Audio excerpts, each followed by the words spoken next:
Yeah, he asked about there's a lot of concern here about the evil eye, and he's asking, how can you tell? How can you tell, is it an evil eye, or if it's a curse, or whatever? Yeah.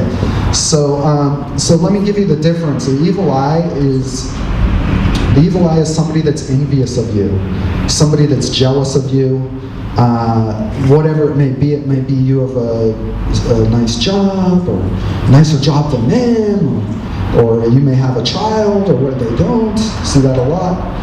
Whatever it may be, they're envious, and they think about you. Yeah, they're like a fan. You know, you have fans.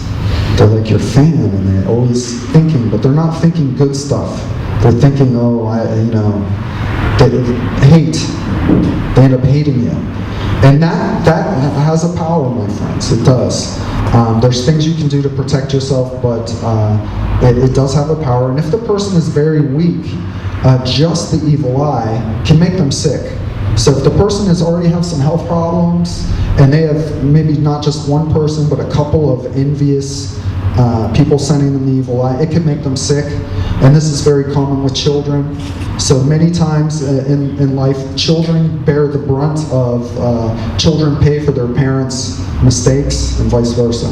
And this is very common in the jungle as well. If there's an attack, if there's, the witch doctor is coming after the family, well, they don't care if they get the parents. They'll go after the weakest link, so they'll go after the kids. And the little kids are particularly susceptible to the evil eye. So what's the difference? Continuing with your question, what's the difference between the evil eye and a curse? So a curse is done by someone that has skill. A curse is something that has been amplified. You see what I'm saying? So the evil eye by itself is just the bad intention. It's an envy, a jealousy, and a hatred that is sent to the person, but it hasn't been amplified yet. So it'd be similar to me talking without the microphone, and now I have the microphone, and it's amplified, so it's much stronger.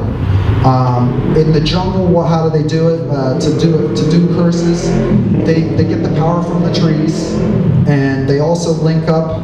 They do conjuring through ayahuasca. Ayahuasca is a portal to the spirit world, and they will go in to the visionary journey with ayahuasca. They will go into the spirit world and find malevolent spirits or demons or whatever bad guys that they can run into and put them to work. That's what they do.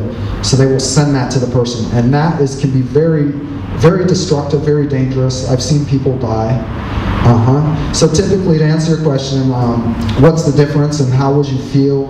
How do you know? How would you know? Yeah, how would you know? Okay, how would I know? Okay, yeah, so it's common. It's a common thing. I get this, especially with the Peruvians, once in a while with a foreigner. Typically, and again, going back to ayahuasca, ayahuasca in this case and traditionally was used as a diagnostic tool. So the person would come to me and they're sick and they say, okay, take a look at me. When are you going to drink? It's very common. They ask me, what are you drinking tonight? Are you going to drink ayahuasca? So I say, yeah, come. And I will drink ayahuasca, not them. I will drink ayahuasca. And in the Mardiacion, or the visionary journey of the ayahuasca, I will be able to see. I will be able to see. If it's very dark, nasty energy, if there's demons there, I'll see them. Because I know how it is normally, and I know how it is when there's a curse. I have a perspective and a vantage point of how it should be normally when everything's clean and when the person is sick. And also sometimes I can just feel it. I don't need to really drink ayahuasca all the time to see that. People come to me and I'll know right away. I'll just feel it. I get a feeling in my stomach. Yeah.